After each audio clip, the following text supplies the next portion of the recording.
ಮಾತಾಡ್ತೀನಿ ನಿಂದ್ರಪ್ಪ. ಏನೋ ಸ್ವಲ್ಪ ಸತ್ಯನೂ ಗೊತ್ತಾಗಬೇಕಾಗೈತೆ ನಿಂದ್ರ ಒಂದ್ ಸ್ವಲ್ಪ ಕುಂಡ್ರಿ. ಗೈಡೆನ್ಸ್ ವಾಲಿನ ಕನ್ಸಲ್ಟ್ ಆಗಿ ಮಾಡಿದ್ರೆ ಇದು ಸ್ವಲ್ಪ ಅನ್ಯಾಯ ಆಗ್ತದೆ. ಆ ಭಾಗ ಮತ್ತು ವಿಭಾಗಕ್ಕೆ ನನ್ನ ಕೋರಿಕೆ. ಅದನ್ನ ತಾವು ಮಾಡ್ತೀರೋ ಅನ್ನೋ ಒಂದು ವಿಶ್ವಾಸ ನನಗಿದೆ. ಒಂದ್ ವೇಳೆ ತಾವು ಮಾಡಿದ್ರೆ ಮುಂದೆ ನಮ್ಮ ಸರ್ಕಾರ ಬರ್ತದಂತ ವಿಶ್ವಾಸ ಇದೆ. ಬಂದ್ರೆ ನಾವಂತೂ 100% ಇದೇನು ಇದನ್ನ ಈ ಬದಲಾವಣೆನ ಏನು ಬೆಳಿಗ್ಗೆ ಅದು ಆಗಿತ್ತು ಇದನ್ನ ಗೈಡೆನ್ಸ್ ಮಾಡಿ ಅವ್ರಿಗೂ ಬೆಳಿಗ್ಗೆಗಿದ್ದಂತ ನ್ಯಾಯ ನಮ್ಮ ತಾಲೂಕುಗಳು ಕೂಡ ಸಿಗುವಂತದ್ದು ಮಾಡ್ತೀರಿ. ಬೆಳಿಗ್ಗೆ ಕೂಡ ನಾನೇ ಮಾಡಿಕೊಟ್ಟಿದ್ದಾರೆ ಮಾತನ್ನು ಕೂಡ ಈ ಸಂದರ್ಭ ಹೇಳಿ. ಅಪರ್ ಕೃಷ್ಣ ಪ್ರಾಜೆಕ್ಟು ಹಂತ 3 ಸುಮಾರು 5 ಲಕ್ಷ ಹೆಕ್ಟೇರ್, ಸುಮಾರು 13-14 ಲಕ್ಷ ಎಕರೆ ನೀರಾವರಿ ಆಗುವಂಥದ್ದು ಬಹಳ ಬಹುದಿನದ ಕನಸು. ಇವತ್ತು ನಾವು ಅಲ್ಲಿ ಆಲಮಟ್ಟಿ ಅಣೆಕಟ್ಟನ್ನ 519.6 ರಿಂದ 524.256ಕ್ಕೆ ಏರಿಸಬೇಕು. ಸುಮಾರು 130 TMCಯನ್ನು ನಾವು ಬಳಕೆ ಮಾಡ್ಕೋಬೇಕು. 100 TMC ಶೇಖರಣೆಯನ್ನು ಮಾಡಿ ಸರ್ಕ್ಯುಲೇಷನ್ನಲ್ಲಿ 130 TMCಯನ್ನು ಬಳಕೆ ಮಾಡ್ಕೋಬೇಕು. ಅಲ್ಲಿ ಸುಮಾರು 1,33,000 ಎಕರೆ ಬೇಕು.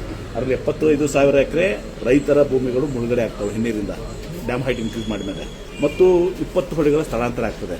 ಸುಮಾರು 51,000 ಎಕರೆ ಇವತ್ತು ಸಹ ಕಾಲುವೆಗಳಿಗೆ ಮತ್ತು ಉಪಕಾರಗಳಿಗೆ ಮತ್ತು ಇನ್ನಿತರ ಕಾಮಗಾರಿಗಳಿಗೆ ಬೇಕಾಗ್ತದೆ. ಇವತ್ತು ಅಲ್ಲಿ ರೈತರ ಬೇಡಿಕೆ ಇವತ್ತು ಸಹ ಸೂಕ್ತವಾದ ಬೆಲೆ ಕೊಡಬೇಕು ಅಂತೇಳಿ ಮತ್ತು ಒಂದೇ ಹಂತದಲ್ಲಿ ಆಗಬೇಕು ಅಂತೇಳಿ. ಅಂದರೆ ಸುಮಾರು 75,000 ಎಕರೆ ವಿಶೇಷವಾಗಿ ಪ್ರಥಮ ಆದ್ಯತೆಯಲ್ಲಿ ನೀರಾವರಿ ಇದ್ದದ ಭೂಮಿಗೆ 40 ಲಕ್ಷ ಮತ್ತು ಒಣ ಭೂಮಿ ಅಂತದ್ದು ಡ್ರೈ ಲ್ಯಾಂಡಿಗೆ 30 ಲಕ್ಷ ಮತ್ತು ಕೆನಾಲ್ ಲ್ಯಾಂಡಿಗೆ ಕೂಡ ಅಲ್ಲಿಯ ಬೆನಿಫಿಷರೀಸ್ ಇರ್ತಾರೆ, ಅವರು ತಾವು ನಿರಾಶ್ರಿತರಾಗ್ತಾರೆ.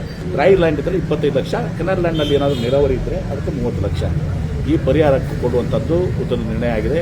3 ವರ್ಷಗಳಲ್ಲಿ ಇವತ್ತು ಸಹ ಈ ಎಲ್ಲ ಪೇಮೆಂಟನ್ನು ನಾವು ಮಾಡ್ತಾ ಇದ್ದೀವಿ. ಅದಕ್ಕೆ ಇದು ಒಂದು ಐತಿಹಾಸಿಕ ನಿರ್ಧಾರ. ಇದು ಬಹಳ ದಿನದ ಆ ಭಾಗದ ಕೆಲಸ. ಇವತ್ತು ಕೃಷ್ಣ ಕಣಿವೆ ಸುಮಾರು ನಮ್ಮ 62% of the state comes under Krishna basin.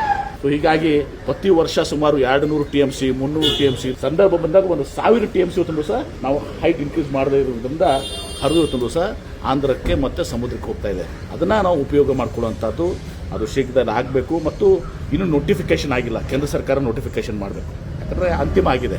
ಇದು ಒಂದು ಐತಿಹಾಸಿಕ ನಿರ್ಧಾರ. ಮತ್ತು ವಿಶೇಷವಾಗಿ ವಿಜಯಪುರ ಜಿಲ್ಲೆ, ನಮ್ಮ ಜಿಲ್ಲೆಯಲ್ಲಿ ಬಹುತೇಕ ಸುಮಾರು 3 ಲಕ್ಷ ಹೆಕ್ಟೇರ್ ನಮ್ಮಲ್ಲಿ ನೀರಾವರಿ ಆಗ್ತದೆ.